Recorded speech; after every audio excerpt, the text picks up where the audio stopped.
So to truly perform a lateral raise without involving a huge amount of trap muscle activation, so trap muscles being these ones here, and mainly making your lateral shoulder muscles do the work, so the ones at the side of your shoulders, you don't actually want to go above this height, just shy of 90 degrees. Basically, don't worry about how high the weight goes, because if you have a tiny bend in your elbow or you have a wrist flex backwards, that can make the dumbbell look like it's higher than it actually is. The thing that you're using as a monitoring tool for how high you're going should be the height between your elbow and your shoulder, and this angle of your upper arm here. So if the angle of this arm is sloping downwards so that water would slowly run off of that, that is probably high enough. If it's getting to the point where water would start running back towards you, if it was up here, then it's too high, because most people, when you get your elbow at the same height as your shoulder or higher than your shoulder, your trap musculature will kick in a lot and it'll take a lot of the pressure off of the shoulder. Also, going any higher than that, your lateral shoulder musculature doesn't really have much strength in being able to pull past this point. Most of the extra range that you would get by going higher won't be coming from extra activation of your lateral shoulder muscles. It'll be coming from other musculature in your shoulder, and it'll be coming a lot from your trap muscles here. So by only raising to this point and keeping tension on your lateral shoulder, you are going to get the best opportunity for some growth. From the side, I like to have a tiny forwards position of the dumbbells as well. It's not much, but it's basically due to a tiny bend in the elbow, which takes a bit of pressure off of the elbows. That will make the dumbbell a little bit in front, and by having your upper arm just fractionally in front of you, it can make it a little bit easier to get up high enough whilst keeping your lateral shoulders engaged. A lot of people, if they go straight out to the side, they don't have the range of motion required to be able to keep their shoulder doing the work and stop their traps from doing the work. So by going a little bit in front,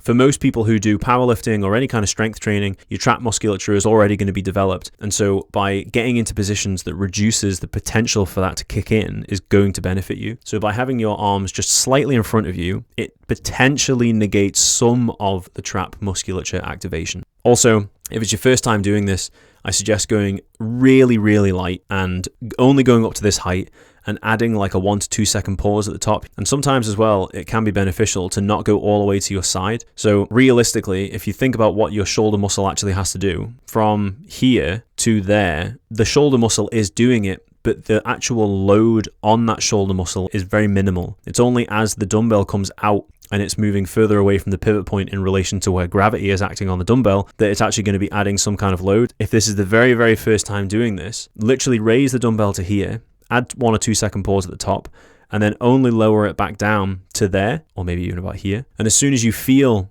the side of your shoulder doing less work, then just go straight back up again. Because the objective of this exercise is not to lift the most weight. The objective of this exercise is to stimulate this musculature here, and it's not to stimulate this musculature through an entire range of motion, because you're not going to be doing that with this exercise. It's literally just to get that muscle working. So if you reduce the range of motion so that it's only doing the active component or the active part of the movement, then you're probably going to get a little bit more feedback in learning how to actually make this muscle contract.